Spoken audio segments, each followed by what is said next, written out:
Chapter name is accounting for share capital. ये पहला chapter है इस बुक का, क्योंकि तुम लोग को पता है ये बुक 3 हिस्से में डिवाइडेड है।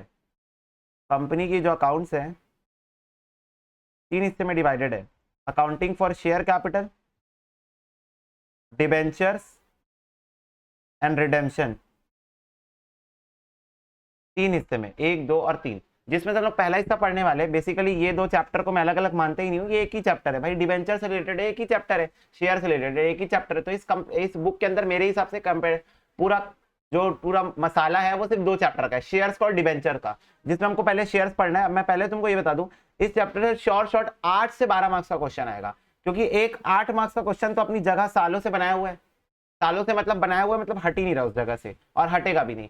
तो ये 8 मार्क्स का क्वेश्चन तो पक्का से आएगा।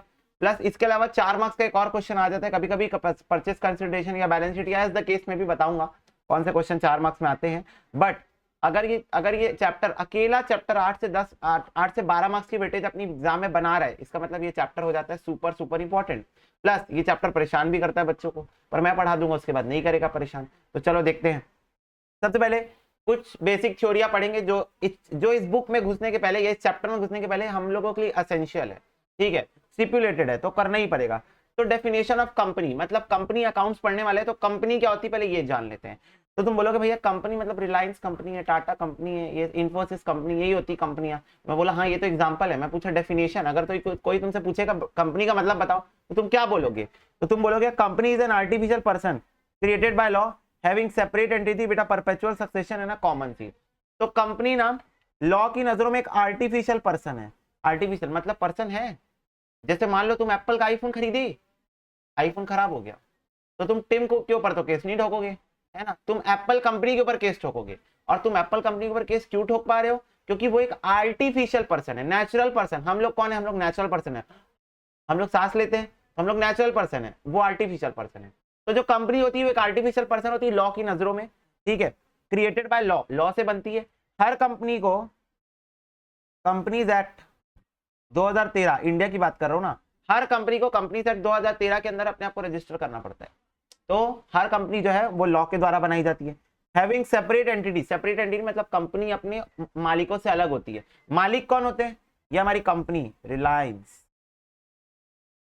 रिलायंस कंपनी है, पर इसके मालिक हजारों करोड़ों मालिक है। क्यों? शेयर होल्डर्स, शेयर होल्डर्स जिन्होंने कंपनी के शेयर परचेस करके रखे वो मालिक है। तो कंपनी सेपरेट एंटिटी है भाई। अगर कल को रिलायंस कंपनी कुछ फ्रॉड करती है तुम्हारे साथ, या कोई प्रोडक्ट खराब निकलता है और तुम्हारा पड़ोसी रिलायंस का शेयर खरीद के रखा है, तो तुम उसके घर जाके बोलोगे तू मालिक है कंपनी का, दे मेरा पैसा वापस दे, प्रोडक्ट खराब है? नहीं बोल सकते। ऑफकोर्स मालिक और कंपनी अलग है। कंपनी मीन्स मैनेजमेंट, मालिक मीन्स ओनर जो शेयर परचेस करके रखे। तो ये सेपरेट एंटिटी है। तुम रिलायंस कंपनी को ही जाके बोलोगे, तुम अपने बाजू वाले पड़ोसी को नहीं बोल सकते कि तूने शेयर परचेस किए, तू मालिक है, दे मेरा पैसा वापस। नहीं बोल सकते तुम। With a perpetual succession, perpetual succession मतलब होता है गोइंग कंसर्न प्रिंसिपल। 11th पढ़े हो ना, चलती जाएगा चलती जाएगा चलती जाएगा तो मतलब कंपनी चलती जाएगी अनफोर्सिबल फ्यूचर में, परपेचुअल सक्सेशन है। और विद अ कॉमन सील, तो भाई क्योंकि कंपनी साइन नहीं कर सकती खुद से, मतलब आर्टिफिशियल पर्सन है, साइन कैसे कर सकती है, उसके पास हाथ नहीं है, तो उसके नाम की एक सील बना देते हैं। तो उसका जो सील रहता है वो उसके साइन को रिप्रेजेंट करता है। ठीक है, तो ये होती है कंपनी की बेसिकली डेफिनेशन, जो कंपनी के सारे कैरेक्टरिस्टिक्स को डिफाइन कर रही है कि कंपनी जो है एक आर्टिफिशियल पर्सन है जो लॉ के द्वारा बनाई जाती है, जिसकी सेपरेट एंटिटी है, परपेचुअल सक्सेशन और अंडर अ कॉमन सील। तो ये कंपनी की कैरेक्टरिस्टिक्स भी बोल सकते हो, फीचर भी बोल सकते हो, और डेफिनेशन भी इसी से बना दिया गया है। ठीक है, तो ये देखो कैरेक्टरिस्टिक्स और फीचर्स ऑफ अ कंपनी क्या क्या है। Certificate of incorporation of company issued by registrar of company as per procedure guidance in companies act 2013। Law consider company as artificial legal person. तो बोल रहा है कंपनीज एक्ट 2013 के अंदर कंपनी को हम इनकॉर्पोरेट करते हैं, इनकॉर्पोरेट मतलब रजिस्टर करते हैं, और वो एक आर्टिफिशियल लीगल पर्सन होती है। इसकी सेपरेट लीगल एंटिटी होती है, मतलब ओनर और कंपनी दोनों अलग अलग हैं। कंपनी हैज परपेचुअल एग्जिस्टेंस, मतलब कंपनी चलती जाएगी चलती जाएगी चलती जाएगी। किसी मालिक की डेथ हो जाने से, किसी मैनेजमेंट स्टाफ की डेथ हो जाने से, किसी के पागल हो जाने से, किसी के दुनिया छोड़ के चले जाने से, किसी के इंडिया छोड़ के चले जाने से कंपनी को फर्क नहीं पड़ता। ठीक है, हर कंपनी के पास उसका कॉमन सील होता है जिसको ऑफिशियल सिग्नेचर ऑफ कंपनी माना जाता है। Share of a company is transferable subject to certain condition. बोल रहे हैं अगर आप कंपनी का शेयर आपके पास है तो आप कंपनी के शेयर को ट्रांसफर कर सकते हो, subject to the certain restrictions. मतलब हो सकता है कोई प्राइवेट कंपनी तो उसमें रेस्ट्रिक्शन होती है, पब्लिक में रेस्ट्रिक्शन नहीं होती है। Company is manage by board of directors, directors are representative of shareholders. तो management and ownership are separate in companies organisation. मैं अभी बताया कंपनी मतलब मैनेजमेंट और मालिक मतलब शेयर होल्डर्स। तो कंपनी के जो मैनेजमेंट होती है और जो मालिक होते हैं, ओनर्स होते हैं, दोनों अलग अलग होते हैं of course. Liability of a share holder limited up to nominal price of the share. और जो शेयर होल्डर्स की लायबिलिटी होती है वो लिमिटेड होती है। जैसे मान लो कल को कंपनी बंद हो रही है और तुम कंपनी का शेयर परचेज करके रखे हो, तो भाई कंपनी वाले आके तुम्हारे घर में बोलेंगे नहीं पैसा दो, हमको अपनी लायबिलिटी पे करनी है। तुम्हारी लायबिलिटी लिमिटेड है, हाँ, पर वो तुमसे इतना पैसा मांग सकते हैं जितना तुमने प्रॉमिस किया था। अब तुम सोचोगे हमने कितना प्रॉमिस किया था, हमको कैसे पता। तो मान लो एक शेयर कंपनी का जो है वो 10 रुपए का है, एग्जाम्पल, एक शेयर है जो कंपनी का वो 10 रुपए का है, 10 रुपीज पर शेयर, और आपने इस शेयर को परचेज किया है और आपने अभी तक, अब कंपनी क्या करती है पता है, कभी भी 10 रुपए एक बार में नहीं मंगाती ना।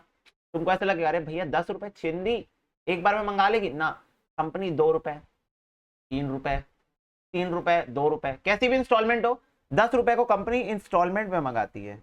किसमें मंगाती है, इंस्टॉलमेंट मंगाती है। कंपनी के पास दिमाग है, उनको जब जरूरत पड़ेगी तब मंगाएंगे। बेटा वो 2 रुपए 50 लाख लोगों से मंगाएगी तो उनकी रिक्वायरमेंट पूरी हो जाएगी ना। कम से कम 50 लाख लोग अप्लाई करते हैं शेयर्स के लिए, ठीक है, मतलब इतनी ज्यादा डिमांड होती है कंपनी के शेयर की, तो वो इंस्टॉलमेंट मंगाती है। जब उनको जरूरत पड़ेगी इंस्टॉलमेंट मंगा लेगी। तो जैसे मान लो जब कंपनी बंद हो रही है तब तक तुमने 7 रुपए दे दिया था, 7 रुपए 10 में से 7 रुपए दे दिया था, तो अब कंपनी तुमसे सिर्फ 3 रुपए पर शेयर मांग सकती है, सिर्फ 3 रुपए। मतलब तुम्हारी लायबिलिटी लिमिटेड है अप टू 10 रुपीज, मतलब 10 रुपए से ज्यादा कंपनी तुमसे नहीं ले सकती, ठीक है, नहीं ले सकती, मतलब नहीं ले सकती, मतलब 10 रुपए तुम्हारी लायबिलिटी लिमिटेड है, ठीक है। तो वही बोल रहा है कि यहाँ पर the liability of shareholder is limited up to the nominal price of share. ये nominal face value par value क्या होता है ये भी समझा देता हूँ, लगे लगे हाथ। ये 10 रुपए का नोट है, क्या ये 10 रुपए का नोट। अब ये 10 रुपए के नोट के ऊपर 10 रुपए लिखा है, तभी तुमको पता चला ना कि 10 रुपए का नोट है, यस ओके। तो ये 10 रुपए के नोट के ऊपर क्योंकि 10 रुपए लिखा है तो तुमको पता चला कि 10 रुपए का नोट है, तो इसको बोलते हैं फेस वैल्यू। क्या बोलते हैं, फेस वैल्यू, मतलब उसके चेहरे पे क्या लिखा है, उसके चेहरे पे क्या लिखा है उसको बोलते हैं फेस वैल्यू। इसी को बोलते हैं नॉमिनल वैल्यू। इसी को, भैया क्या दोनों सेम है, हाँ दोनों सेम है, इसी को बोलते हैं नॉमिनल वैल्यू। और इसी को बोलते हैं पार वैल्यू। भैया क्या तीनों सेम है, हाँ भैया, मतलब इसके 3 नाम याद रखने पड़ेंगे ऑफकोर्स 100%। तो जो उसके ऊपर लिखा हुआ है 10 रुपए के नोट के ऊपर जो लिखा हुआ है वही उसकी फेस वैल्यू है, वही उसकी नॉमिनल वैल्यू, वही उसकी पार वैल्यू है, ठीक है। तो ये तीनों का मतलब सेम ही होता है। 10 रुपए के नोट के ऊपर जो 10 रुपए लिखा है यानी वो उसकी फेस वैल्यू है क्योंकि उसके फेस में लिखा हुआ है, वही उसकी नॉमिनल वैल्यू है और वही उसकी पार वैल्यू है। तो यहाँ पर भी क्वेश्चन यही बोल रहा है, मतलब ये वाला फीचर यही बोल रहा है कि नॉमिनल वैल्यू ऑफ शेयर। तो नॉमिनल वैल्यू ऑफ शेयर क्या है, जो शेयर सर्टिफिकेट में लिखी हुई है, मेरे एग्जांपल में वो 10 रुपए थी, ओके। टाइप्स ऑफ कंपनी, कितने प्रकार की कंपनी आपको जिंदगी में देखने को मिलेंगी।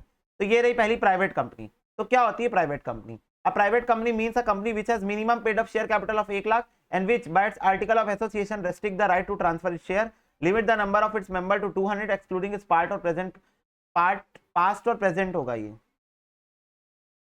पास्ट और प्रेजेंट एम्प्लॉय मेंबर, और prohibit any invitation to public to subscribe for its security. तो बोल रहा है सिंपल, प्राइवेट कंपनी वो होती है जिसका minimum paid up share capital 1 lakh होता है, ठीक है, और आर्टिकल ऑफ एसोसिएशन। अब एमओए एओए क्या होता है तुमको पता है, 11th बीएसटी में पढ़े होगे, नहीं पढ़े होगे तो एक बार शॉर्ट में बता देता हूँ। एमओए होता है charter of company, charter of company मतलब होता है जन्म कुंडली। तो मेमोरेंडम ऑफ एसोसिएशन जो होता है वो चार्टर ऑफ कंपनी होता है। चार्टर ऑफ कंपनी मतलब सिंपल शब्द में बोलूं तो कंपनी की जन्म कुंडली, कब पैदा हुई, कितने बच्चे हैं, मतलब कितने डायरेक्टर्स हैं, कितने मेंबर्स, मतलब क्या सब चीजें होंगी, सबके बारे में डिटेल्स, उनका नाम पता, एड्रेस, उनका कितनी ऑथोराइज कैपिटल कितना है, ये सब जितना भी चीज, मतलब उसके कंपनी से रिलेटेड ए से लेकर जेड तक सारी इंफॉर्मेशन एमओए में होती है, that is charter of company. AOA क्या होता है, rules and regulations of company. Article of association मतलब होता है रूल्स एंड रेगुलेशंस कंपनी के, कंपनी क्या रूल पॉलिसी फॉलो करती है, ये सब चीजें। तो आर्टिकल ऑफ एसोसिएशन जो होता है किसी भी प्राइवेट कंपनी का, वो ये बोलता है कि आप उसके शेयर को ट्रांसफर नहीं कर सकते, प्राइवेट कंपनी के शेयर्स को आप ट्रांसफर नहीं कर सकते, ठीक है। दूसरा ये limit the number of members to 200 excluding its part और प्रेजेंट एम्प्लॉय। तो बोल रहा है कि आपके जो मेंबर्स है वो 200 से ज्यादा नहीं हो सकते, ठीक है। 200 एक्सक्लूडिंग मतलब आपके कोई पास्ट एम्प्लॉय है, प्रेजेंट एम्प्लॉय है, उनको छोड़ के, ठीक है, अगर उनके पास शेयर होगा तो चलेगा, उनको छोड़ के 200 मेंबर से ज्यादा आपके नहीं हो सकते। और तीसरा प्रोहिबिट करता है any invitation to public for the subscription of their security. मतलब जो प्राइवेट कंपनी है वो कभी भी अपनी कंपनी के शेयर्स को पब्लिकली इशू नहीं करती है। पब्लिकली इशू करने का मतलब इनिशियल पब्लिक ऑफरिंग, आईपीओ नहीं लाती है प्राइवेट कंपनी, प्राइवेट कंपनियां कभी आईपीओ नहीं लाती है, वो अपने मेंबर्स को शेयर बेच के रखती है, ठीक है। तो ये कुछ प्राइवेट कंपनी का डेफिनेशन है, ठीक है। ओके, पब्लिक कंपनी क्या होती है? तो a public company means a company which is not private company and has a minimum paid up share capital of 5 lakh or higher capital as may be prescribed by private company which is subsidiary of a private not being a private company shall be deemed to public company। तो तुम लोग को ऐसा लगता होगा सुन के public company मतलब government company होती है ना, गवर्नमेंट कंपनी अलग होती है। रिलायंस एक पब्लिक कंपनी है पर वो तो गवर्नमेंट कंपनी नहीं है। तो पब्लिक कंपनी वो कंपनी होती है जो मार्केट में अपने शेयर्स इशू करके रखी है। डेफिनेशन तो ये बोलती है कि public company is a company which is not a private company, मतलब जो कंपनी प्राइवेट नहीं है वो पब्लिक है, ऐसा डेफिनेशन बोलती है। पर हम इसको शांति से समझ लेते हैं कि वो कंपनियां जो अपने शेयर्स मार्केट में इशू करके रखी जनरल पब्लिक को फॉर सब्सक्रिप्शन, तो वो कंपनियां होती पब्लिक कंपनियां, ठीक है। और उनका minimum paid up share capital कितना होता है? 5 लाख रुपए और हायर। अब बात यहां पर ये उठती है कि जो, अच्छा होल्डिंग सब्सिडरी समझाना पड़ेगा। मान लो ये क्या है? Reliance, Reliance is the company. अब एक XYZ लिमिटेड कंपनी है, रिलायंस ने क्या किया? इसके इसके शेयर्स परचेस कर लिए। रिलायंस ने क्या किया? इसके शेयर्स परचेस कर लिए। अब कितने परसेंट शेयर्स परचेस कर लिए? 51% शेयर परचेस कर लिए, 51% शेयर कर। अब एक बात बताओ, 51% शेयर रिलायंस के पास है, तो बोर्ड ऑफ डायरेक्टर में कोई कुछ भी बोले 49% लोगों की चलेगी ही नहीं भाई। जो रिलायंस बोल दिया हाँ तो हाँ, ना तो ना। क्यों? क्योंकि उसके पास मेजॉरिटी वोटिंग राइट है। मतलब भाई जो शेयर होल्डर्स होते हैं उनके पास वोटिंग राइट्स होते हैं। 11th में तो पढ़े ही होंगे, शेयर होल्डर्स के पास वोटिंग के राइट्स होते हैं। तो 51% शेयर अगर रिलायंस के पास है तो 49% वाले कुछ भी बोले, एक बार जो रिलायंस ने बोल दिया तो एक बार जो मैंने कमिटमेंट कर दी फिर तो मैं किसी की भी नहीं सुनता, वो वाला सीन हो जाएगा। मतलब रिलायंस की चलेगी यहाँ पर, क्योंकि 51% शेयर, मेजॉरिटी शेयर उसके पास है, मतलब मेजॉरिटी वोटिंग राइट उसके पास है। तो यहाँ पर जो रिलायंस है वो बन गई पेरेंट कंपनी, पेरेंट मतलब होल्डिंग कंपनी बन गई, और XYZ बन गई सब्सिडियरी कंपनी। तो that is known as holding company और सब्सिडियरी कंपनी। तो यहां पर एक लॉ का प्रोविजन ये बोलता है कि आपकी जो पब्लिक कंपनी है उसकी अगर सब्सिडियरी प्राइवेट कंपनी क्यों ना हो, ठीक है, प्राइवेट लिमिटेड या XYZ प्राइवेट लिमिटेड क्यों ना हो, ठीक है। अच्छा तुमको ये पता है अगर कंपनी के नाम के आगे लिमिटेड लगा है इसका मतलब वो पब्लिक कंपनी है, और अगर कंपनी के नाम के आगे प्राइवेट लिमिटेड लगा है इसका मतलब वो प्राइवेट कंपनी है, प्राइवेट कंपनी। और अगर कंपनी के नाम के आगे प्राइवेट लिमिटेड OPC लिखा हुआ है ब्रैकेट में तो इसका मतलब वो प्राइवेट 1% कंपनी है। ऐसे आप किसी भी कंपनी को आइडेंटिफाई कर सकते हो कि whether it is public company, private company, और प्राइवेट कंपनी 1% कंपनी। 1% कंपनी जहां एक ही बंदा होता है, एक ही डायरेक्टर होता है, ठीक है। तो यहां पर रिलायंस की सब्सिडरी भले प्राइवेट है पर लॉ उसको डीम्ड कर लेगी। डीम्ड मतलब होता है मान लिया, मैंने डिफॉल्ट केस में मान लिया। लॉ बोलती कि मैं इसको पब्लिक ही मानूंगी, मैं इसको प्राइवेट नहीं मानूंगी। ये देखो, being a private company shall be deemed to be a public company, that's it. भैया क्या हम लोगों को ये सब चीजें याद रखनी है? नहीं, ये सब बेटा इस बुक के अंदर दिया हुआ है ज्ञान, वो ज्ञान तुमको अपने डालना है। ये याद करने वाली चीजें नहीं, समझने वाली चीजें, ठीक है। 1% company, 1% company is a company which has only 1% as member, ठीक है। अब only a citizen resident in India can form a 1% company, मतलब इंडियन रेसिडेंट ही 1% कंपनी को बना सकता है। दूसरा, its paid up capital is not more than 50 lakh, 50 lakh से ऊपर पेड अप कैपिटल नहीं होना चाहिए। Its average annual turnover should not exceed 2 crore, बोल रहा है साल भर का टर्नओवर 2 करोड़ के ऊपर नहीं जाना चाहिए। और it can not carry out non banking financial investment activity, और बोल रहा है नॉन बैंकिंग फाइनेंशियल एक्टिविटी ये कैरी नहीं कर सकता, मतलब लाइक इंश्योरेंस है ना, नॉन बैंकिंग फाइनेंशियल है, तो ये सब एक्टिविटी ये कैरी ऑन नहीं कर सकता। तो एक 1% कंपनी के ऊपर ये सारी रेस्ट्रिक्शंस लगी हुई है। अब आते हैं टाइप्स ऑफ शेयर, हाँ ये बहुत जरूरी है, ये याद रखना बहुत जरूरी है। तो दो टाइप के शेयर होते हैं, प्रेफरेंस और equity share. Preference shares, equity share, दो टाइप के शेयर होते हैं। अब हम लोग डेप्थ में समझेंगे प्रेफरेंस और इक्विटी शेयर क्या होता है।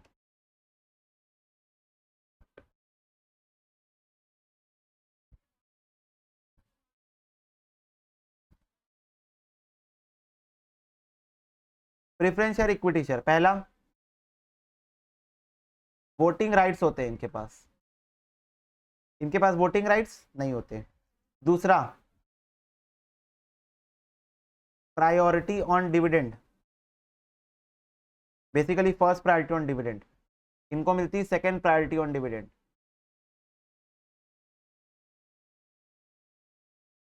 Third, fixed percentage of dividend,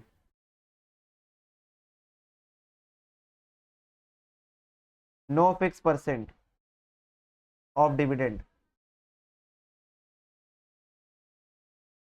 redeemable,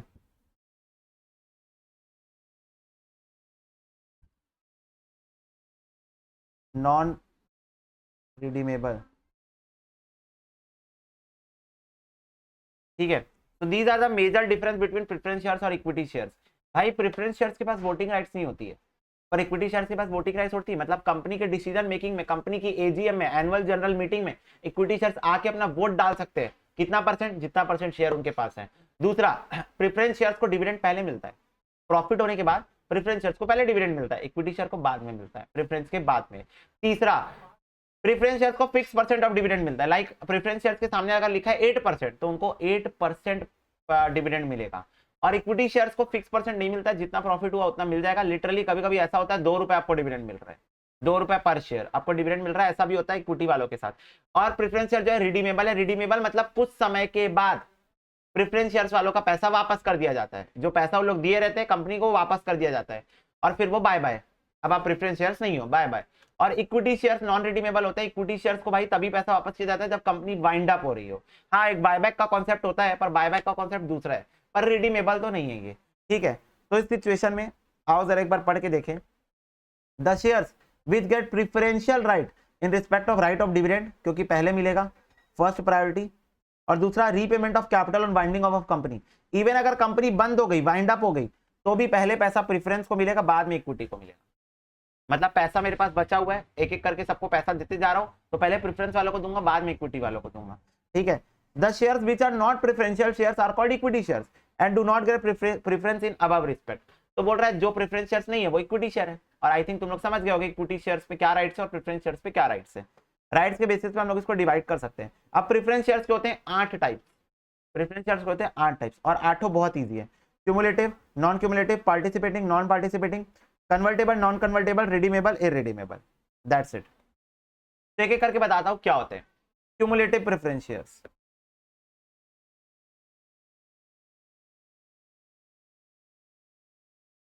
तो जैसे मान लो एक वो साल आया जिस साल मेरे को लॉस हो गया, ओके, तो क्या इस साल मैं डिविडेंड दे पाऊंगा? नहीं दे पाऊंगा। एक और साल आ गया जो मेरे को लॉस हो गया, तो क्या इस साल मैं डिविडेंड दे पाऊंगा? नहीं दे पाऊंगा।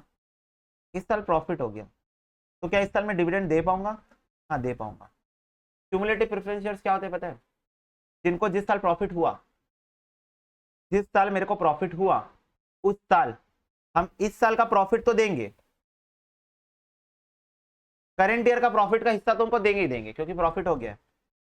पिछले 2 साल से जो लॉस हो रहा था, जो नहीं दे रहे थे ना प्रॉफिट, वो भी देंगे। क्यूमुलेटिव, क्यूमुलेट करना मतलब इकट्ठा करना, तो पिछले के पिछले साल का प्रॉफिट भी देंगे, पिछले के पिछले साल के प्रॉफिट का हिस्सा भी देंगे, पिछले साल के प्रॉफिट का भी हिस्सा देंगे, इस साल के प्रॉफिट का भी हिस्सा देंगे। अब तुम्हारे दिमाग में आएगा एक उटपटांग सा डाउट, भैया अगर प्रॉफिट सफिशिएंट नहीं हुआ तो ये और ये साल का देने के लिए? नहीं, तो जितना सफिशिएंट होगा उतना देंगे, पर देंगे, पर देंगे। तो that is known as cumulative preference shares. मतलब मान लो तुमको अगर 1-2 साल लॉस हो रहा है, या कितने भी साल लॉस हो रहा है, जिस साल प्रॉफिट होगा ना उस साल का तो प्रॉफिट देंगे ही देंगे, प्लस पिछले साल जो लॉस की वजह से नहीं दे रहे थे ना, उसको भी मिला के दे देना एक साथ। जैसे मान लो इस साल 5 रुपए देना था, इस साल 3 रुपए देना था, और इस साल 2 रुपए देना था।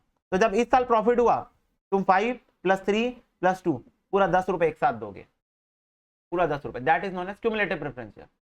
तो अगेन हमारा कॉमन सेंस दौड़ेगा, और यहां मैं पूछना चाहता हूं what do mean by non cumulative preference share? जिनको नहीं देंगे, जिनको सिर्फ नॉन क्यूमुलेटिव क्या हो देंगे?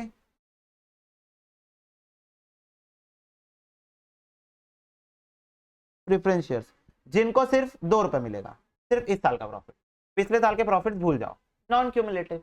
तो क्यूमुलेटिव मतलब क्यूमुलेट करके देंगे, और नॉन क्यूमुलेटिव मतलब नहीं देंगे, बस जिस साल का प्रॉफिट हो उसी साल का देंगे। तो ये देखो, ये इजी वन। फिर आ रहा है participating, non participating preference share.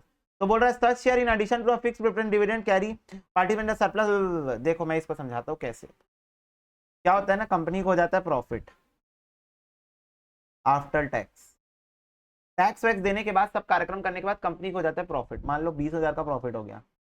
अब पहले ना प्रेफरेंस शेयर्स को डिविडेंड मिलता है, प्रेफरेंस शेयर्स।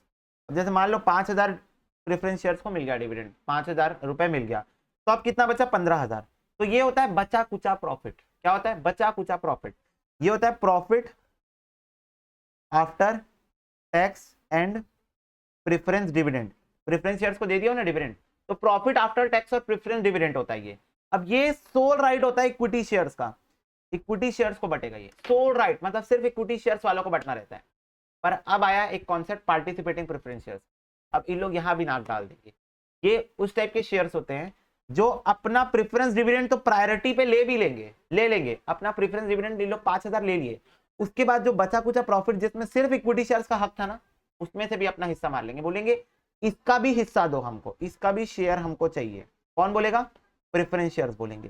तो वो होते हैं participating preference shares. What they are where they are participating, they are participating on surplus profits, मतलब जो प्रॉफिट बच जा रहा है जो सिर्फ इक्विटी शेयर्स का होता है। कायदे से प्रॉफिट सिर्फ इक्विटी शेयर्स वालों को मिलना चाहिए, पर ये लोग जिद्दी, ये लोग बोलते हैं हम पार्टिसिपेटिव प्रेफरेंस शेयर से हम इसमें भी अपना हिस्सा लेके जाएंगे on the basis of number of shares, on the basis of number of shares. तो that is known as participating preference shares, मतलब जो प्रेफरेंस शेयर्स बचे कुचे प्रॉफिट में भी अपना हिस्सा लेते हैं। ठीक है, एक तो अपना डिविडेंड तो पहले ले ही लेंगे, अपना जो डिविडेंड था percent, fixed percent of preference dividend तो ले ही लेंगे, उसके बाद जो एक्स्ट्रा बच जाएगा प्रॉफिट जो सिर्फ इक्विटी शेयर वालों को मिलना चाहिए उससे भी ले लेंगे on the basis of number of share. तो ये होते हैं पार्टिसिपेटिंग। तो नॉन पार्टिसिपेटिंग कौन होता है? जो नहीं लेंगे, सिंपल, जो सिर्फ अपना चुपचाप फिक्स परसेंटेज लेंगे और चले जाएंगे, उनको कोई मतलब नहीं बचे कुछ प्रॉफिट से। फिर आता है कन्वर्टेबल, नॉन कन्वर्टेबल। तो कन्वर्टेबल प्रेफरेंस शेयर्स वो होते हैं जो एक पर्टिकुलर समय के बाद 5 साल 10 साल 20 साल एज द केस में भी जितना भी डिसाइड हुआ है कन्वर्ट हो जाते हैं इक्विटी शेयर्स में, मतलब पहले प्रेफरेंस से बाद में इक्विटी हो गए, पहले प्रेफरेंस से बाद में इक्विटी हो गए, कन्वर्ट हो गए, कन्वर्टेबल प्रेफरेंस शेयर्स। ठीक है, converted into equity share. Non convertible कौन होता है? जो कन्वर्ट नहीं होते हैं, दैट्स इट। रिडीमेबल और इरिडीमेबल। तो रिडीमेबल प्रेफरेंस शेयर्स वो होते हैं जिसको एक समय के बाद मैं पैसा वापस कर देता हूँ, रीपेमेंट, पैसा वापस कर देता हूँ। जैसे मान लो मैं प्रेफरेंस शेयर्स इशू किया 10 साल के लिए, तो 10 साल के बाद मैं उनको उनका पैसा वापस कर दूंगा। 15 साल के लिए तो मैं 15 साल के बाद उनका पैसा वापस कर दूंगा। 20 साल के लिए तो मैं 20 साल के बाद उनको उनका पैसा वापस कर दूंगा। 21 साल के लिए नहीं कर सकता इशू है, 21 साल के लिए नहीं कर सकते इशू। क्यों? क्योंकि ऐसा लॉ बोलता है कि हम लोग प्रेफरेंस शेयर्स को 20 साल के ऊपर इशू नहीं कर सकते, मतलब एक प्रेफरेंस शेयर्स की मैक्सिमम लाइफ 20 साल होती है, और इन case of banking company 10 years। तो देखो क्या बोल रहा है, are those preference shares the amount of which cannot be refunded of the company unless the company is wound up. Now company cannot issue, now a company cannot issue irredeemable preference share। irredeemable preference shares का concept अब India में चलता ही नहीं। irredeemable preference share जैसी चीज होती ही नहीं India में। उसे होता क्या था irredeemable preference shares मतलब होता था ऐसे शेयर जिसका पैसा मैं वापस ही नहीं करूंगा जब तक कंपनी बंद ना हो जाए, जब बंद होगी तब वापस करूंगा, तब तक वापस करूंगा ही नहीं, मतलब पैसा वापस दूंगा ही नहीं जब तक कंपनी बंद ना हो जाए। और कंपनी ऑफ कोर्स बंद होती ही नहीं है, मतलब कभी कभी होती है कभी कभी नहीं होती ना, 90% केसेस में कहाँ बंद होती कंपनी। तो इरिडीमेबल बोलती है, रिडीम होंगे ही नहीं। पर ऐसा कॉन्सेप्ट अब इंडिया में वर्क नहीं करता। अब इंडिया में रिडीमेबल प्रेफरेंस शेयर्स ही बस इशू कर सकते हैं, और maximum life of the redeemable preference shares is 20 years in case of general companies और 10 years in case of banking company. That's it. तो these are the types of preference shares. Okay, so I am explaining participating preference shares और redeemable preference shares again। redeemable मतलब तो मैं बता रहा हूं ऐसे शेयर्स जिनका पैसा वापस कर देंगे एक टाइम के बाद।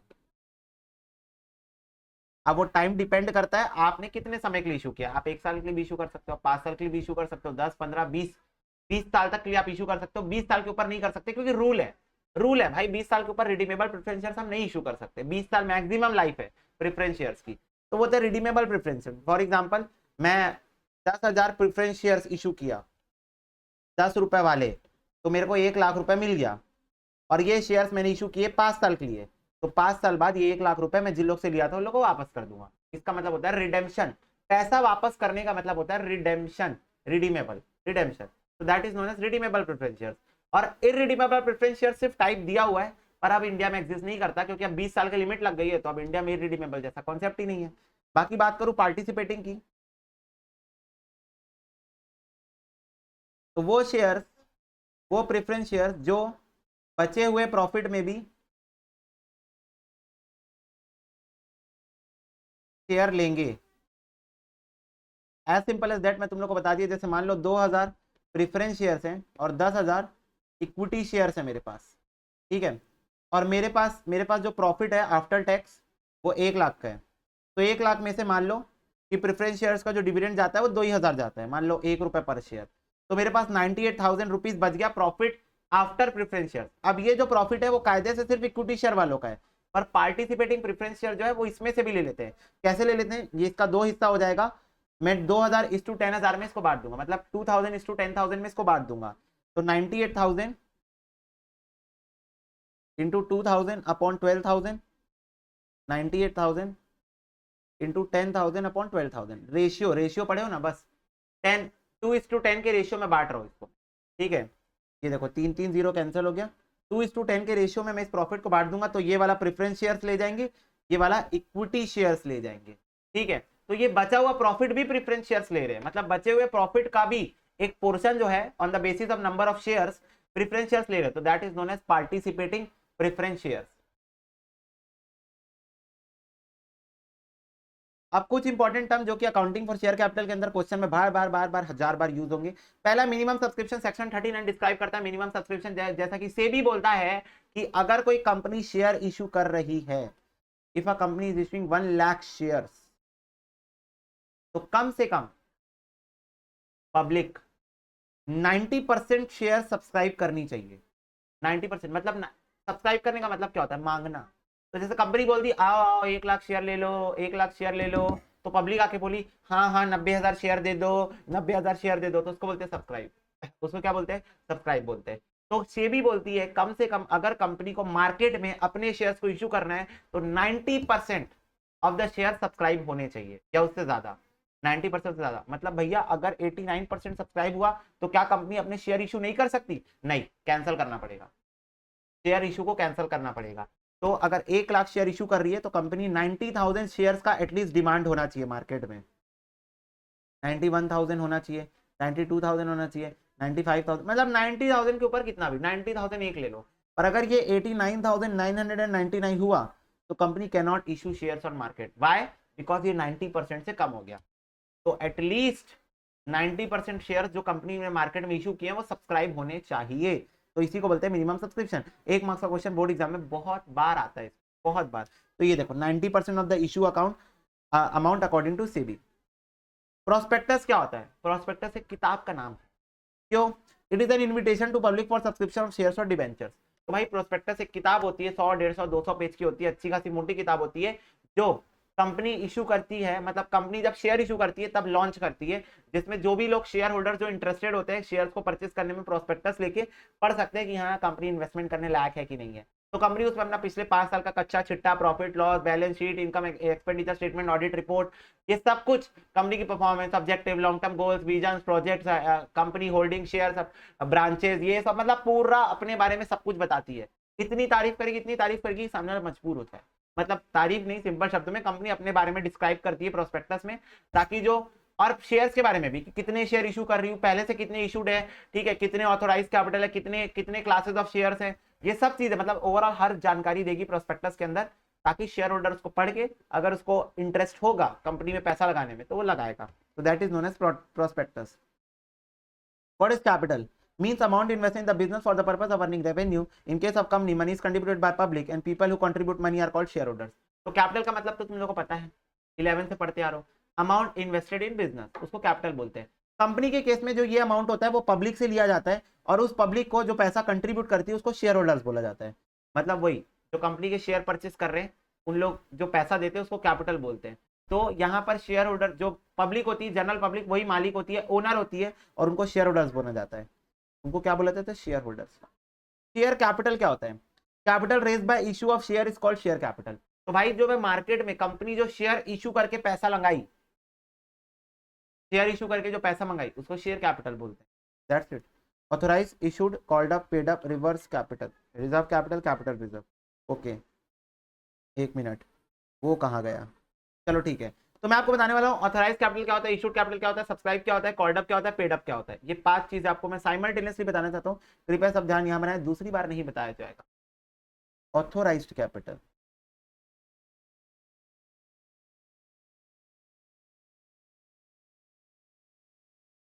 तो देखो MOA जानते हो, MOA, yes, memorandum of association क्या होता है? चार्टर ऑफ कंपनी, जन्म कुंडली, जन्म कुंडली होती है। तो जन्म कुंडली में लिखा रहता है ना आपका कि क्या कैसे हो आप, ये सब चीजें। तो एमओए के अंदर ना लिखा रहता है number of shares which is going to be issued by company during his whole life। तो मतलब कंपनी अपने पूरे जीवन कार्यकाल में, पूरा जीवन, अब तुम बोलोगे भैया उसका जीवन तो पता ही नहीं है, परपेचुअल सक्सेशन है, तो मैंने बोला हाँ उसमें क्या दिक्कत है, ठीक है परपेचुअल सक्सेशन है तो जब भी चलेगी, जितना भी लंबा, 100 200 500 1000 10,000 साल, जितना भी चले, अपनी पूरी जिंदगी में कितने शेयर इशू करना अलाउड है। क्या बोला मैं? कितने शेयर्स इशू करना अलाउड है। Number of shares which is going to be issued, मतलब पूरी जिंदगी में कितने शेयर इशू करना अलाउड है, तो बोलते हैं ऑथराइज कैपिटल। फॉर एग्जाम्पल मान दो एमओए में लिखा हुआ है कि कंपनी अपनी पूरी जिंदगी में सिर्फ 10 करोड़ शेयर इशू कर सकती है, इसका मतलब कंपनी 10 करोड़ से ज्यादा शेयर इशू नहीं कर सकती। अब वो धीरे धीरे इशू करेगी, कभी 1 लाख कर देगी, कभी 5 लाख कर देगी, कभी 1 करोड़ कर देगी, कभी 10,000 कर देगी, कभी 20,000, ऐसे वो जितना मन उतना इशू करेगी। इशू अलग मुद्दा है, पर अलाउ कितना है? 10 करोड़ शेयर। 10 करोड़ से ज्यादा शेयर कंपनी इशू नहीं कर सकती पूरी जिंदगी में। तो तुम सोचोगे भैया जैसे मान लो अच्छी बड़ी टाटा वाटा कंपनी है, तो उन लोग सोचे थे चलो 10 करोड़ शेयर पूरे साल पूरी जिंदगी में लग जाएगा, पर बाद में पूरे 10 करोड़ शेयर जब इशू हो गए, मान लो 50-100 साल बाद, है ना, और कंपनी अभी भी मस्त चल रही है, जैसे अभी टाटा मस्त चल रही है, तो भैया उन लोगों को अब लग रहा है कि नहीं यार रिक्वायरमेंट ज्यादा थी, 10 करोड़ नहीं लिखना था, तो ऐसे तो लोग फंस गए।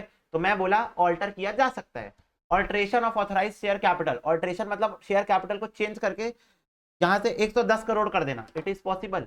पेन लेके जाओ, 1 लिख दो, हो गया चेंज। नहीं मजाक कर रहा हूँ, रजिस्ट्रार ऑफ कंपनी के पास जाके इसको चेंज करा सकते हो। पर मुद्दा ये है कि at a point of time authorise capital मतलब क्या होता है? Number of share which is allowed to be issued, number of shares which is allowed to be issued, that's it. ठीक है, ये होता है ऑथराइज कैपिटल। अब बात करते हैं इशूड कैपिटल के बारे में। अब तुम लोग ऑटोमेटिक समझ गए होगे इशूड कैपिटल क्या हो सकता है, मतलब एजम्पशन तो मारी ली होगी। इशूड कैपिटल मतलब इस ऑथराइज कैपिटल में से, जैसे मान लो ये ऑथराइज्ड कैपिटल, तो इसमें से अभी तक आज तक कंपनी ने कितना इशू कर लिया है, कितना क्या कर लिया है?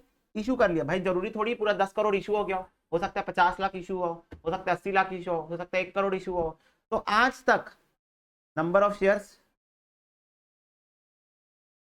Issued by company until now, मतलब आज तक कंपनी ने कितने शेयर मार्केट में इशू कर दिए हैं out of this authorise capital, ठीक है, वो होता है इशूड कैपिटल। अब आते हैं सब्सक्राइब्ड कैपिटल में। सब्सक्राइब कैपिटल मतलब जैसे मान लो ऑथराइज कैपिटल है 10 लाख, मैंने इसमें से इशू कर दिया 2 लाख, पर पब्लिक ने मेरे से सिर्फ मांगा है 1.9 लाख, मतलब मैंने इशू तो 2 लाख शेयर कर दिए हैं, पर मार्केट ने डिमांड सिर्फ 1,90,000 शेयर की है, तो इसको बोलते हैं सब्सक्राइब। मतलब पब्लिक ने कितना मांगा, इसको बोलते हैं इशूड, मतलब मैंने कितना इशू किया। ये तो भाई ऑथोराइज्ड है, कितना कर सकता हूं, तो ऑथराइज कितना कर सकता हूं, इशूड कितना कर दिया हूं, सब्सक्राइब्ड कितना मांगा है पब्लिक। तो ये होता है authorise issued subscribe, hierarchy. Hierarchy तो सब्सक्राइब मतलब number of share actually subscribed by general public, number of share actually subscribe by general public, that's it. तो क्या बातें समझ में आती है? ऑथराइज्ड इशूड और सब्सक्राइब का मतलब ये होता है। अब बात करते हैं छोटे छोटे टर्म्स के बारे में, called up and paid up. आपको क्वेश्चन में दिखेगा कॉल्ड अप क्या होता है, आपको क्वेश्चन में दिखेगा पेड अप क्या होता है, तो इसके बारे में बात करते हैं। देखो कॉल्ड अप क्या होता है, सिंपल बताऊंगा। कॉल्ड अप मतलब मैंने जितना मंगाया है,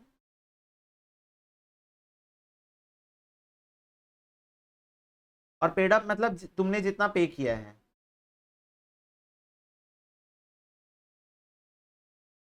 तो मैं सिंपल समझाने की कोशिश करता हूँ एक लेमैन एग्जांपल से, फिर कंपनी पॉइंट ऑफ व्यू से समझाऊंगा। जैसे मान लो कि मैं तुम लोगों की फीस लेता हूँ 4 इंस्टॉलमेंट में, तो मैंने तुमसे पहली इंस्टॉलमेंट तो तुम दे दियो, दूसरी इंस्टॉलमेंट के लिए मैंने कॉल दूसरी इंस्टॉलमेंट भी तुम दे दियो, मैंने तीसरी इंस्टॉलमेंट कॉल करके बोला हेलो भाई फीस दे दो। तो मैंने कहाँ तक पैसा मंगा लिया, जैसे मान लो तुम 2,500 2,500 2,500 है इधर करके 4 बार में देते हो। ठीक है, तो मैंने पहली हो गई है, दूसरी हो गई है, पहली मैंने मंगा भी ली, तुमने दे भी ली है, मैंने तीसरी मंगा ली है, मैंने तीसरी मंगा ली है, तुमने पे नहीं किया है। तो इस सिचुएशन में मैं क्या बोलूंगा, कॉल्ड अप कितना है, 3 इंस्टॉलमेंट, मैंने 3 इंस्टॉलमेंट मंगा लिया है, और पेड अप कितना है, 2 इंस्टॉलमेंट। तो ये होता है कॉल्ड अप और पेड अप का मतलब मैंने कितना कॉल कर लिया है पैसा, उसको बोलते हैं कॉल्ड अप, और तुमने कितना पे कर दिया है, उसको बोलते हैं पेड अप। ठीक है, और अगर तुमने तीनों इंस्टॉलमेंट दे दी होती तो यहाँ पेड अप में भी 3 इंस्टॉलमेंट आती, पेड अप में भी क्या आती, 3 इंस्टॉलमेंट, मैंने 3 इंस्टॉलमेंट कॉल कर ली, तुमने 3 इंस्टॉलमेंट पे कर दिए। तो अगर कंपनी पॉइंट ऑफ व्यू से एग्जांपल लूं तो 10 रुपए का शेयर मान लो कंपनी 2 3 करके मंगाती है, first second third fourth instalment, 4 instalment में मंगाती है। तो जैसे मान लो मैंने 3 इंस्टॉलमेंट, मैंने चारों इंस्टॉलमेंट कॉल कर लिए, कॉल, तो मैं क्या बोलूंगा, कॉल्ड अप कितना है, कॉल्ड अप है पूरा 10 रुपए, पूरा 10 रुपए कॉल्ड अप है, और सामने वाली पार्टी ने सिर्फ 3 इंस्टॉलमेंट पे किया है, तो मैं क्या बोलूंगा, पेड अप कितना है, 3 रुपए पेड अप है। तो ये होता है कॉल्ड अप और पेड अप का मतलब, कॉल्ड अप मतलब कितना कंपनी ने मंगा लिया, और पेड अप मतलब कितना सामने वाले ने पे कर दिया, तो that is known as called up capital and paid up capital. तो यही टर्म्स थे यहाँ पर। रिजर्व कैपिटल और कैपिटल रिजर्व बाद में बताने वाला मुद्दा है, इन फ्यूचर बताऊंगा। ठीक है, रिजर्व कैपिटल, कैपिटल रिजर्व क्या होता है। अब एकदम इजी से टॉपिक में आते हैं, way we are too close to the practical questions, है ना। तो issue of shares for capital, issue of share capital at premium. अच्छा, ये तो सेक्शन 52 की रिक्वायरमेंट है, ओके, ये भी बात का मुद्दा है, फ्यूचर में बताऊंगा। ठीक है,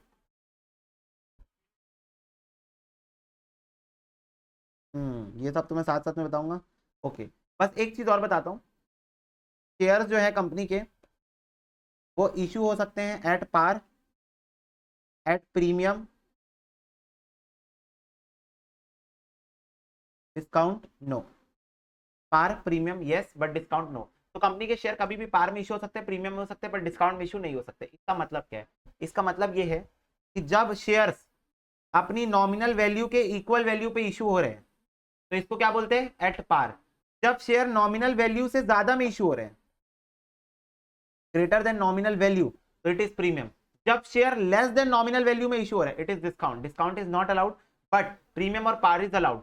सिंपल शब्द में एग्जांपल लेता हूं, जैसे मान लो कंपनी के शेयर के ऊपर लिखा हुआ है 10 रुपए, तो इसका मतलब ये इसकी पार वैल्यू है, ये इसकी नॉमिनल वैल्यू है, ये इसकी फेस वैल्यू है। तो जब शेयर 10 रुपए के शेयर 10 रुपए में इशू होंगे, इसको बोलते हैं शेयर इशूड एट पार। जब 10 रुपए का शेयर 10 रुपए में इशू, जब 10 रुपए का शेयर 15 रुपए में इशू होगा, इसको बोलते हैं प्रीमियम, नॉमिनल वैल्यू से ज्यादा में इशू है। क्या ऐसा होता है, हाँ, रिलायंस के 10-10 रुपए के शेयर 1500-2000 में बिकते हैं, तो भाई 10 रुपए का शेयर कितने ज्यादा प्रीमियम में बिक रहा है, 10 रुपए का शेयर 1500-2000 में बिक रहा है, तो प्रीमियम में इशू हो सकता है। पर कभी भी 10 रुपए का शेयर 10 रुपए से कम में, यानी 9 रुपए 8 रुपए 7 रुपए 6 रुपए में नहीं बिक सकता, नहीं बिक सकता। तो कभी भी शेयर डिस्काउंट में इशू नहीं हो सकते, शेयर पार में इशू हो सकते, प्रीमियम में इशू हो सकते, पर डिस्काउंट में कभी शेयर इशू नहीं हो सकते। ठीक है, accounting for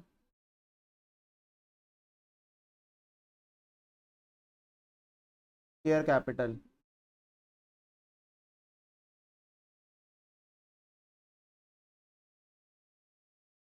journal entries for issue of shares. ठीक है, तो ये बताने के पहले मैं तुम लोग को ये बता दूं कि जो जर्नल एंट्री हम पास करते हैं ना, इसमें इंस्टॉलमेंट्स के नाम होते हैं। तो फर्स्ट इंस्टॉलमेंट जो आती है उसका नाम होता है एप्लीकेशन, नाम है बस, जो नाम है ये भी बता दूंगा। सेकेंड इंस्टॉलमेंट जो आती है उसका नाम है allotment, and from the third instalment name is calls. ठीक है, तो third fourth fifth six seventh eight, third के बाद जितनी भी इंस्टॉलमेंट होगी उसका नाम होता है कॉल। तो फर्स्ट इंस्टॉलमेंट का नाम होता है एप्लीकेशन, सेकंड इंस्टॉलमेंट का नाम होता है अलॉटमेंट, और थर्ड इंस्टॉलमेंट से नाम हो जाते हैं कॉल्स। ठीक है, तो ये इंस्टॉलमेंट्स के नाम है बेसिकली। तो अब जर्नल एंट्री जब हम पास करेंगे तो मैं तो या तो डायरेक्टली जर्नल एंट्री निकाल के तुमको रटवा दूं, या तो मैं थोड़ा थोड़ा लॉजिक समझाते हुए चलूंगा कि ऐसा क्यों हुआ। तो पहली एंट्री कभी भी चेंज नहीं होती, कोई भी क्वेश्चन कर रहे हो पहली एंट्री कभी चेंज नहीं होती है। पहली एंट्री होती है bank account debit to share application account. अब अगर आप इक्विटी शेयर इशू कर रहे हो तो यहाँ पर इक्विटी शेयर एप्लीकेशन लिख देना, और अगर आप प्रेफरेंस शेयर इशू कर रहे हो तो यहाँ पर प्रेफरेंस शेयर एप्लीकेशन लिख देना, मतलब शेयर के आगे नाम लगा देना। इक्विटी इशू कर रहे हो तो इक्विटी, प्रेफरेंस इशू कर रहे हो तो प्रेफरेंस। अब ये पहली एंट्री ऐसी क्यों होती है? तो सबसे पहले जब मैं शेयर इशू कर रहा हूँ मार्केट में, मेरे को नहीं पता कौन परचेस करेगा कौन नहीं परचेस करेगा, तो इसीलिए मैं सिंपली बोल के रखता हूँ कि मैं शेयर इशू कर रहा हूँ, जिसको परचेस करना है पैसा मेरे अकाउंट में ट्रांसफर कर दो, अपने नाम से पैसा मेरे अकाउंट में ट्रांसफर कर दो। हाइपोथेटिकली बता रहा हूँ, जो प्रोसीजर रहता है वो बहुत टेक्निकल होता है, मैं तुमको इजी वे में बता रहा हूँ, ठीक है? तो घुस घुस के मत पूछना उसको कैसे पता चलेगा कौन परचेस किया कौन नहीं। मैं तुमको सिंपल वे में बता रहा हूँ कि वो लोग जब पैसा सेंड करेंगे मेरे को, पहली बार जब शेयर होल्डर्स मेरे को पैसा सेंड करेंगे, ठीक है, तब मेरे को पता चलेगा हाँ ये लोग परचेस किए। तो इसलिए पहली बार जब पहला इंस्टॉलमेंट आता है तो पहले पैसा आता है bank account debit to equity share application account या प्रेफरेंस शेयर एप्लीकेशन अकाउंट, जो भी अमाउंट है वो मेरे को रिसीव हो जाएगा। Being share application money received. अब मुझे पता चल गया कौन कौन शेयर परचेस कर रहे हैं, मतलब मेरे को व्यक्ति पता चल गया जिन लोग शेयर परचेस कर रहे हैं। तो अब मैं इनका पैसा जिस पर्पस के लिए उस पर्पस में डाल देता हूं, यानी शेयर कैपिटल में। तो शेयर एप्लीकेशन अकाउंट डेबिट, इसी को रिवर्स करूंगा ना, शेयर एप्लीकेशन अकाउंट डेबिट, जितना भी पैसा आया उसको मैं डाल दूंगा शेयर कैपिटल में। एज यूजुअल अगर इक्विटी शेयर होगा तो equity share application, equity share capital, और अगर प्रेफरेंस शेयर होगा तो preference share application, preference share capital, बस तुमको नाम लगा देना उसके सामने। Being amount transferred to share capital, amount share capital में ट्रांसफर हो गया, दैट्स इट। अब ये दो एंट्री के बाद, मतलब बेसिकली ये एंट्री के बाद मेरे को ये पता चल गया कि कौन किसने किसने मेरा शेयर परचेस किया, कौन कौन कंपनी का शेयर होल्डर है। मैंने रजिस्टर जो रहती है कंपनी की, जो रजिस्टर होती है मेंबर्स की, उसमें सबका नाम लिख दिया, हाँ ये मेंबर है, ये मेंबर है, ये मेंबर है, ये मेंबर है। जैसे मैं तुम लोग का नाम लिख देता हूँ, हाँ ये स्टूडेंट मेरे से परचेस किए क्लास, ठीक है। तो अब जब मेरे को सेकंड फीस इंस्टॉलमेंट मंगानी होती है तो सेकंड टाइम मैं खुद कॉल करके बोलता हूँ हेलो सेकंड इंस्टॉलमेंट भेज दो। तो अब कंपनी कॉल करके उसको, अब कंपनी को पता चल गया ना कौन कौन शेयर परचेस किया है, ये वाला कार्यक्रम हो गया, कंपनी को पता चल चुका है कि कौन कौन शेयर परचेस किया है। तो कंपनी अब खुद ही कॉल करके सामने से बोलेगी हेलो सेकंड इंस्टॉलमेंट भेजो। तो पहली बार पहले पैसा आया, फिर कैपिटल में ट्रांसफर हुआ पहली बार, क्योंकि पहली बार मेरे को पता ही नहीं था कौन कौन शेयर परचेस करेगा। पर जब दूसरी बार होगा तो मेरे को पता है, तो पहले पैसा ट्रांसफर कर दूंगा, पहले पैसा ड्यू कर दूंगा, अमाउंट ड्यू बोलते हैं इसको। तो क्या एंट्री होगी, शेयर अलॉटमेंट का पैसा आने वाला है ना, तो share allotment account debit to share capital account. तो पहले मैंने अमाउंट ड्यू कर दिया कि शेयर अलॉटमेंट का पैसा आने वाला है, account debit to share capital में पैसा जाएगा, जो भी शेयर अलॉटमेंट का अमाउंट हो। Being share allotment due, share allotment due हो गई। अब मैं बोल दिया कॉल करके हेलो आपका अलॉटमेंट का पैसा ड्यू कर दियो, पैसा भेज दो। तो वो पैसा भेजेंगे बैंक अकाउंट डेबिट, सारे ट्रांजेक्शन बैंक के थ्रू होंगे ना, to share allotment, share allotment का पैसा आ जाएगा, bank account debit to share allotment account. Being amount received against share allotment. ये देखो इसी को रिवर्स किया ना, पैसा मिला, bank account debit to share allotment. तो बेसिकली जो शेयर एप्लीकेशन, शेयर अलॉटमेंट, ये सब अकाउंट होते हैं, टेम्पररी अकाउंट्स होते हैं, क्लोज होते जाते हैं, ठीक है। फिर उसके बाद फिफ्थ केस से अब मैं क्या बोला, पहले इंस्टॉलमेंट का नाम एप्लीकेशन, दूसरी इंस्टॉलमेंट का नाम अलॉटमेंट, तीसरी इंस्टॉलमेंट से नाम हो जाएगा कॉल। तो मैं जब पहली बार कॉल करूंगा तो मैं लिखूंगा फर्स्ट कॉल, क्या लिखूंगा मैं, share first call account debit, account debit to share capital, पहले ड्यू करूंगा, हेलो फर्स्ट कॉल दे दो, ओके। तो पहले मैंने फर्स्ट कॉल ड्यू कर दिया, अब यहां से नाम हो जाएगा call, being first call amount due. अब फर्स्ट कॉल का पैसा आ जाएगा, bank account debit to share first call, bank account debit to share first call account, being amount received against first call, first call का पैसा मुझे मिल गया। अब मान लो सेकंड कॉल मंगा रहा हूं, अब मान लो सेकंड ही फाइनल कॉल है, तो क्या लिखूंगा, share final call account debit to share capital, hello share final call due हो गया, पैसा भेज दो, ड्यू कर दिया, फिर पैसा आ जाएगा, bank account debit to share final call, and the entry is going to be continue, जितने कॉल्स होंगे उतने कॉल तक। तो ये सबसे बेसिक मतलब सबसे इनिशियल बेसिक लेवल की एंट्रियां जो होती है वो इशू ऑफ शेयर्स के लिए होती है। पहली entry bank account debit to share application, application का पैसा आया। सेकेंड एंट्री में एप्लीकेशन का पैसा कैपिटल में ट्रांसफर हो गया। तीसरी एंट्री में पहले अलॉटमेंट ड्यू हुआ, share allotment to share capital, फिर अलॉटमेंट का पैसा आया bank account debit to share allotment, फिर कॉल ड्यू हुआ share first call account debit to share capital, फिर फर्स्ट कॉल का पैसा आया bank account debit to share first call. तो these are the basic entries of issue of share. Okay, अब इसी entry में एक एडिशनली चीज बताना चाहूंगा। कभी कभी ऐसा होता है कंपनी बोलती है इंस्टॉलमेंट छोड़ो यार, 10 रुपए एक बार में मंगाते हैं, मैटर खत्म करते हैं, ऐसा कंपनी कभी कभी बोलती है। तो जब कंपनी एक बार में लमसम बोलते हैं, इसको क्या बोलते हैं, लमसम, मतलब एक बार में जब कंपनी पैसा मंगा लेती है, ठीक है, पूरा whole amount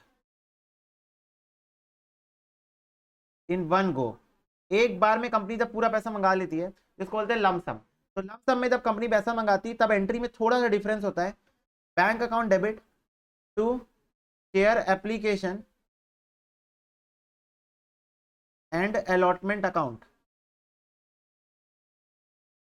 second entry share application and allotment account debit to share capital account. That's it, बस ये दो एंट्री। पैसा एक बार में आ गया ना, अब इंस्टॉलमेंट कुछ सीन ही नहीं है। तो जब एक बार में पैसा आ रहा है तो सिर्फ दो एंट्री का क्वेश्चन बन जाता है, bank account debit to share application and allotment account, और share application and allotment account debit to share capital, बस।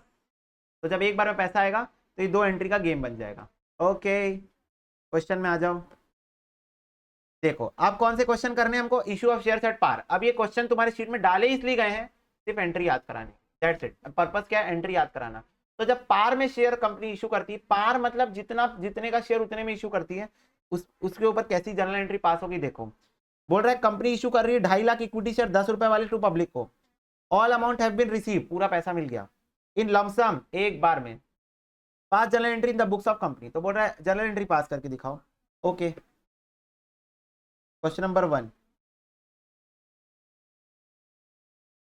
क्या होगी, पहली entry bank account debit to share application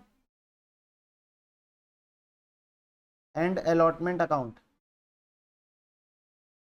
2.5 lakh share issue कर रहे हैं 10 रुपए वाले, यानी कितने का शेयर, कितना रुपए आएगा, 25 लाख रुपए, 25 लाख रुपए।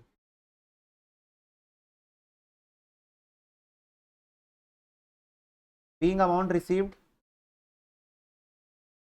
for application and allotment, जो कि पहली एंट्री। दूसरी entry share application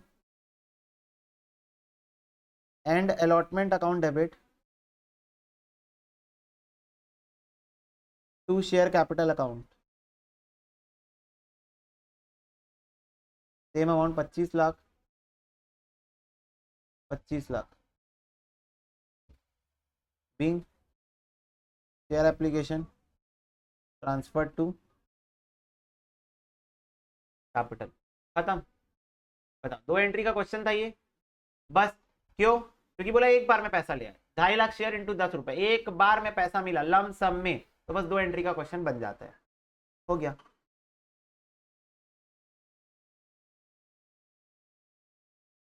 next question बोल रहा है Sharda limited, okay, Sharda limited issue कर रहे 45,000 शेयर 10 रुपए वाले, पेबल है 6 रुपए एप्लीकेशन पे एंड रिमेनिंग अलॉटमेंट में।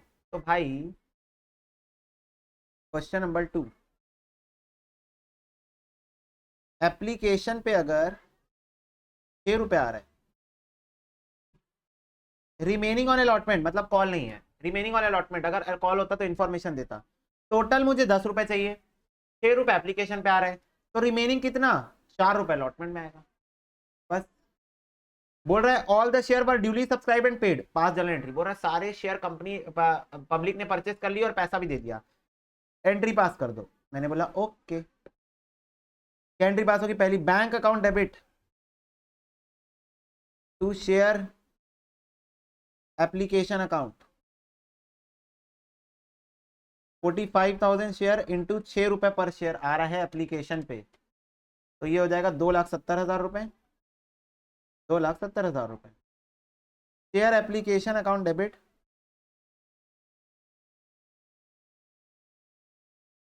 टू शेयर कैपिटल अकाउंट 2,70,000 रुपये, 2,70,000 रुपये।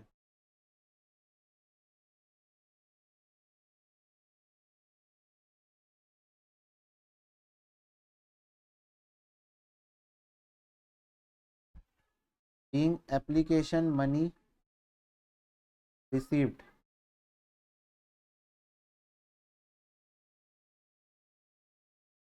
being application transferred to capital।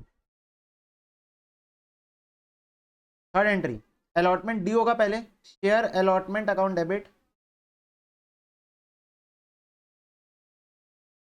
To share capital account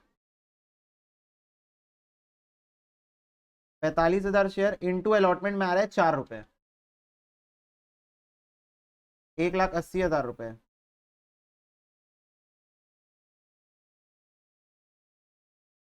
being allotment due. Fourth bank account debit to share allotment account being money received against share allotment 1,80,000, 1,80,000। That's it, हो गया। तो इसको note कर लो।